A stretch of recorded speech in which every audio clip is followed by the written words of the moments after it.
Un jour, Lamine Yamal signera au Paris Saint-Germain. Salut à tous les gars, c'est Azial. Aujourd'hui, on se retrouve pour une nouvelle vidéo. On va parler d'une information qui est sortie autour de Lamine Yamal, autour du PSG. Décidément, beaucoup d'infos autour de ce sujet. On va voir tout ça, on va aussi voir quelques actus du côté du Barça. Voilà, on en profite.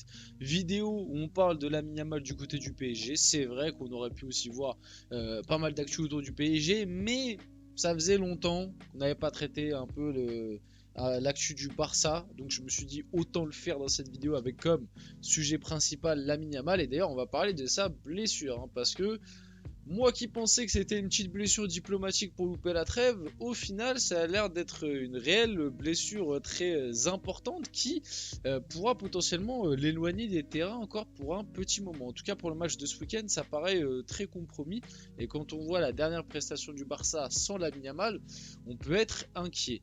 Donc on va voir tout ça dans cette vidéo. Avant que la vidéo commence, n'hésitez pas à la liker, commenter, partager et vous abonner les gars, ça fait toujours plaisir et ça aide pour le développement de la chaîne. Le football de club est bientôt de retour. On va bientôt avoir affaire à pas mal de gros matchs. Donc voilà, la semaine qui va arriver va être une semaine plutôt intéressante et j'ai hâte personnellement. On va y aller dès maintenant.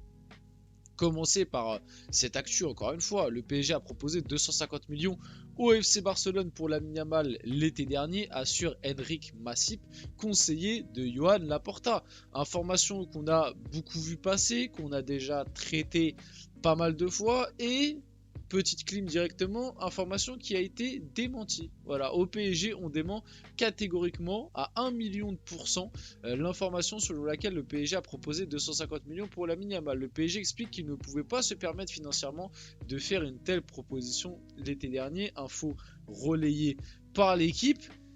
Malgré tout, moi je continue de dire que déjà, on avait déjà parler de quelques infos qui étaient sorties. On en avait déjà fait des vidéos comme quoi Lamine Yamal avait été très proche du PSG, pas l'été dernier, mais encore l'été d'avant, l'été où il avait eu 16 ans, parce que le PSG avait déjà essayé de l'enrôler à cette époque, et c'était Xavi qui apparemment avait voulu le garder du côté du Barça, et du coup ça ne s'était pas fait au dernier moment, mais le PSG était déjà prêt à envoyer la quicheta à cette époque. Là on a encore des infos comme quoi le PSG était pour le récupérer l'été dernier. Qu'est-ce que tout cela veut dire? Pour moi, il y a plusieurs explications et je vais vous dire un petit peu tout ce que je pense autour de cette histoire. Parce que comme on le voit, là, ça a été démenti, et c'est vrai que le Barça insiste beaucoup sur le fait que le PSG a envoyé une offre de 250 millions pour Yamal qu'ils ont refusé. Pour moi, il y a plusieurs versions à cette histoire. Enfin, il y a plusieurs possibilités. Et pour moi, en fait, cette histoire, c'est un petit peu de tout. Vous allez comprendre. Pour moi, déjà, le premier truc qui est indéniable, c'est le Barça qui veut reflatter son ego. C'est-à-dire, le Barça, on le sait, a toujours cette petite rancœur vis-à-vis du cas Neymar qui se sont fait chipper par le PSG. Et par le biais de ces infos-là, donc comme quoi le PSG aurait proposé 250 millions et que le Barça aurait refusé, ce serait une manière de montrer et de se racheter vis-à-vis des supporters. Ah, regardez, la grosse offre du PSG, on l'a refusé parce qu'on est le grand Barça, Lamine Yamal, c'est notre joueur, voilà, on refuse.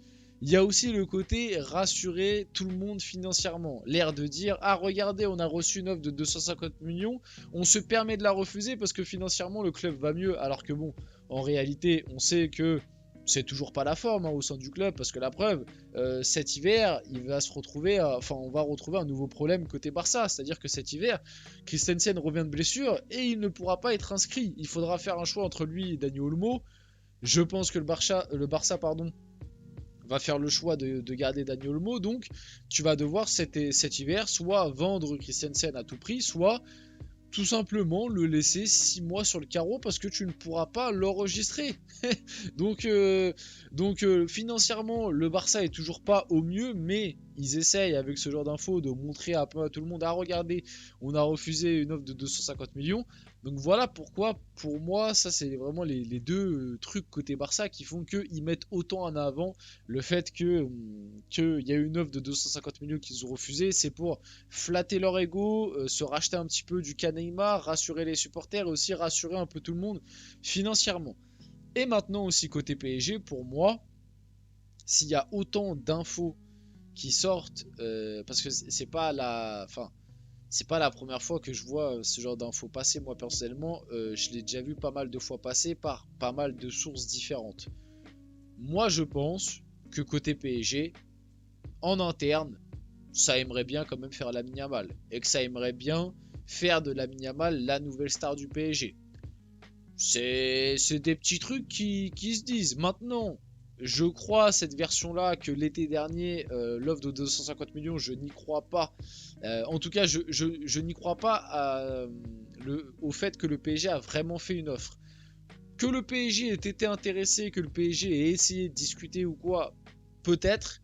Que le PSG ait envoyé une offre de 250 millions, j'y crois pas pour la simple et bonne raison que ça c'est réellement le cas et que moi j'ai entendu des trucs par rapport à ça, c'est que le PSG l'été dernier avait pas de quoi claquer 250 millions s'il n'y avait pas de gros départ. On se rappelle notamment l'été dernier que ça discutait que pour faire un Kvaratskhelia ou pour faire ce style de joueur à 100 millions, il fallait le départ d'un Kolo Muani ou d'un Skriniar, ou vous avez compris. Comme Kolo Muani, Skriniar et tout ça ne sont pas partis, il fallait vendre. L'année dernière du côté du PSG, t'as pas très bien vendu. Et encore, on a quand même réussi à faire Doué à 60 millions d'euros, ce qui de base n'était pas forcément évident. Hein. Attention, c'était pas quelque chose de garanti. Au final, t'as quand même, enfin c'était 50 millions plus 10 millions de bonus, mais bon, 60, parce que t'as réussi à vendre Ugarte aussi.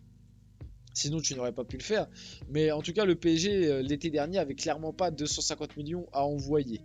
En tout cas, factuellement, parce qu'après, certains vont me dire, ah oui, t'es naïf avec le Qatar. Oui, je sais que avec le Qatar derrière, tu peux à des moments signer des petits partenariats, des petits accords qui, hop, te font grimper ton budget transfert, te font grimper tes trucs pour que tu passes le fair play financier, etc. Mais factuellement, l'été dernier, le PSG avait pas 250 millions à envoyer en cash comme ça, donc j'y crois pas trop à cette version. Et de plus, le PSG, depuis quand même pas quelques années, essayent un maximum d'être à l'équilibre, dans le sens où ils essayent vraiment de faire des mercatos en fonction de ce qui est possible, et pas comme les années précédentes, par exemple comme l'été 2017 où tu fais 400 millions sur Mbappé Neymar.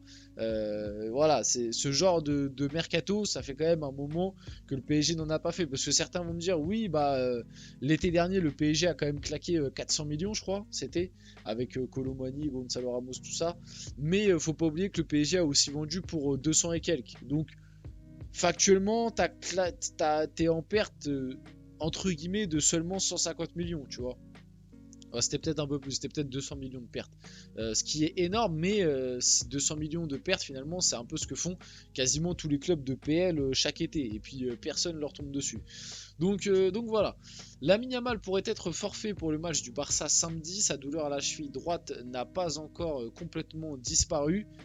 Je vous le dis tout de suite. Moi, Lamine Yamal, c'est l'un des joueurs qui me donne le plus de sensibilité depuis pas mal de temps. Je vous le dis tout de suite, le Barça, si vous me niquez le talent et la carrière de Lamine Yamal, je vais vous attraper. Hansi Flick commence à le faire sortir un petit peu plus tôt dans certains matchs où il y a 4-0, 5-1, parce que sinon ça va pas le faire. Non, plus sérieusement, il va falloir... Enfin, j'étais sérieux, mais dans un ton ironique. Non, mais Lamine Yamal, c'est un talent générationnel, les gars, va pas falloir me le gâcher, je vous le dis tout de suite. Oui, il va falloir gérer un peu plus ces temps de jeu. C'est effrayant de se dire que c'est un gamin de 17 ans et que, comme je vous l'ai dit, sur l'année 2024, il y avait la stat qui était sortie, je crois. Il a joué 70 matchs en 2024. C'est pas possible. C'est pas possible, va falloir s'arranger. Barça-Espagne. Là, l'Espagne, ça reste de la Ligue des Nations. Que Lamine Yamal joue un match sur deux, je pense que c'est largement suffisant. Pareil côté Barça. Hein. Côté Barça, il y a quand même des matchs en Liga où tu peux faire jouer quelqu'un d'autre que Lamine Yamal. Et comme je l'avais dit dans une précédente vidéo, Hansi Flick pour moi a très mal géré le cas de Yamal, mais même un petit peu globalement je trouve du reste de l'équipe au niveau des temps de jeu. C'est-à-dire qu'il y a plein de matchs en début de saison où le Barça mettait des 3-0 mi-temps, des 4-1, des 5-1, et où il faisait jouer les mecs 90 minutes. Et moi je disais ouais bon ok, tu veux leur donner du rythme, tu veux quand ils jouent bien tu veux les laisser, mais au bout d'un moment tu vas commencer à ressentir une petite fatigue musculaire. Et en plus de ça, l'effectif du Barça est pas pléthorique, quoi. Dans certains matchs qui sont pliés, tu peux faire sortir les mecs à la 60, 70e pour les faire reposer, quoi. Et notamment Lamine Yamal est l'un des plus importants là-dedans. Et pour finir du coup la vidéo, Robert Lewandowski souhaite prolonger avec le Barça jusqu'en 2027, donc c'est lui. C'est lui qui souhaite prolonger avec le Barça jusqu'en 2027. Est-ce que le Barça va le prolonger? Je ne sais pas, mais en tout cas, Lewandowski pour le moment réalise une très très bonne saison. Maintenant 2027, bon, ça me paraît un petit peu loin Robert. 2026 déjà, ce serait pas mal. Enfin, ça se trouve son contrat va déjà jusqu'en 2026, je m'en souviens plus. Mais je crois qu'il va jusqu'en 2020. Ah non, 2026 il va son contrat. Donc ouais, à voir. Moi je serais pas forcément pour l'instant en tout cas. On finit la vidéo là-dessus. J'espère que cette vidéo vous a plu. Si c'est le cas, n'hésitez pas à la liker, commenter, partager et vous abonner les gars. C'était Asia. Là on se retrouve très rapidement pour une prochaine vidéo.